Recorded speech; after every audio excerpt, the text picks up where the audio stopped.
అనగనగా ఒక ఊరిలో విక్రమ్ అనే బాలుడు ఉండేవాడు.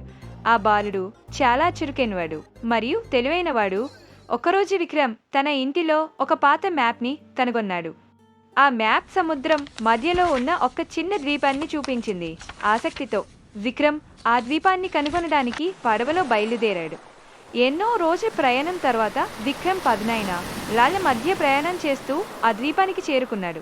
ద్వీపంలో అడుగు పెట్టగానే అతనికి ఒక వింతైన అనుభూతి కలిగింది. విక్రమ్ ద్వీపాన్ని అన్వేషించాడు. గుహలు, పురాతన శిథిలాలు మరియు అరుదైన వన్యప్రాణులను కనుగొన్నాడు. ఆ ద్వీపం రహస్యాలతో నిండి ఉందని అతను త్వరలోనే గ్రహించాడు.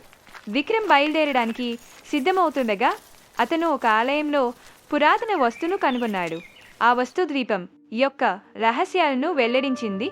అక్కడ ఒకప్పుడు వృద్ధి చెందిన పురాతన నాగరికత యొక్క కథను చెప్పింది.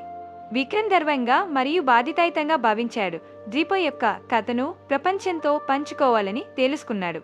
అతను పడవలో తిరిగి వెళ్తున్నప్పుడు తన సాహసం ఇప్పుడే మొదలైందని అతనికి తెలుసుకున్నాడు.